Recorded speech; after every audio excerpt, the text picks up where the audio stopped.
나는 주님의 것. 고린도전서 6장 19절. 너희 몸은 성령의 전인 줄을 알지 못하느냐? 너희는 너희 자신의 것이 아니라. 예수 그리스도의 고통 안에서 사귐을 가지게 된 그리스도인들에게는 세상 속에 또 다른 세상과 같은 사생활이란 것이 없습니다. 하나님은 주의 성도들의 사생활을 파괴하셔서 한편으로는 세상을 향한 통로로, 다른 한편으로는 하나님을 위한 통로로 만드십니다.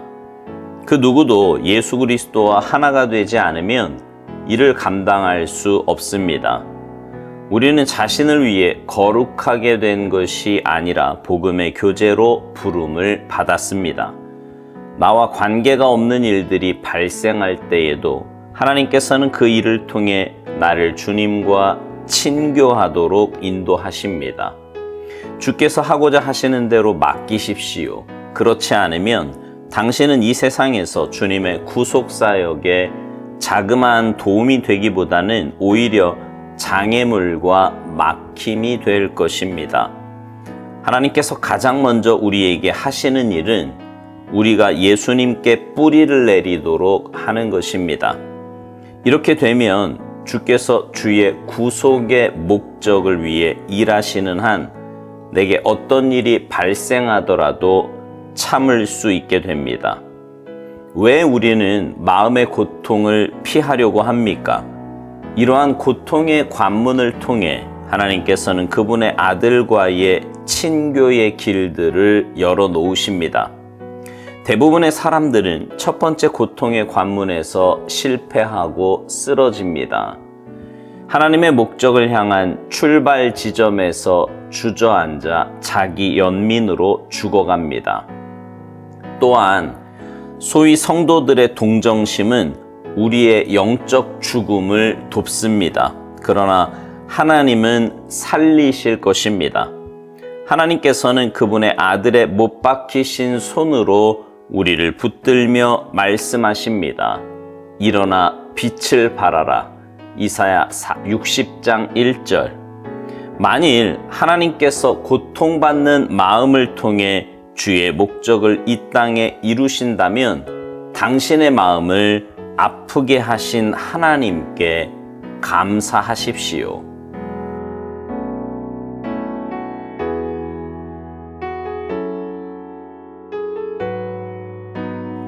여러분은 그리스도인으로 살기가 쉬우십니까? 저는요, 이 땅에서 그리스도인으로 산다는 것이 정말 어려운 것이라고 생각합니다. 여러분 한번 생각해 보세요. 세상 사람들은 그냥 자기 감정대로 살면 돼요. 자기 유익을 위해서 살고 조금만 독하게 마음 먹으면 남 눈치 보지 않고 내 방식대로 내가 원하는 대로 얼마든지 살 수 있습니다. 그러나 그리스도인은 아니지요. 하나님 뜻을 가장 우선적으로 구하며 살아야 합니다. 거기다가 세상과 동떨어져서 그리스도인들끼리만 혹은 세속을 떠나 자기 혼자만 사는 것이 아니라 세상 속에 들어가 빛의 역할도 소금의 역할도 감당해야 합니다. 남에게 유익 주며 살아야 하고요. 나를 통해서 예수님이 살아계심도 증거해야 합니다. 그렇다면 세상 일을 안 하느냐 하면 그것도 아니에요. 세상 사람들처럼 동일하게 먹고 마시고 가정일, 직장일 등 동일한 일들도 해야 합니다. 그러니 이게 어찌 쉬운 일이겠습니까? 근데 여러분 조금만 관점을 바꿔서 생각해 보자고요. 우리는 분명 하나님의 형상으로 지음받았습니다. 그러니 하나님을 내 인생에, 내 마음에 모시고 하나님 뜻대로 살아야 가장 복되고 아름답게 살 수 있습니다. 근데 세상의 관점, 세상의 기준이라는 것은 죄로 물들어 있는 것들인데 나도 모르는 사이에 그런 것들이 내 삶의 기준이 되고 내 관점이 되었단 말입니다. 그래서 하나님 뜻대로 사는 것이 어려운 것 같고 힘든 것처럼 보이지만 사실은 아니에요. 오히려 주님의 보혈로 씻김 받고 내 안에 계신 성령님의 인도하심 따라 살다 보면 그렇게 좋을 수가 없습니다. 살맛이 나고요. 하루하루가 기대가 돼요. 감사와 찬양이 끊이지 않습니다. 그래서 신앙생활을 정말 잘하는 분들의 삶을 보면 세상의 조건과 상관없이 참된 기쁨과 감사 그리고 평안함이 늘 있는 거예요. 오늘 묵상을 보면 이런 말로 시작을 하지요. 예수 그리스도의 고통 안에서 사귐을 가지게 된 그리스도인들에게는 세상 속에 또 다른 세상과 같은 사생활이란 없다고요.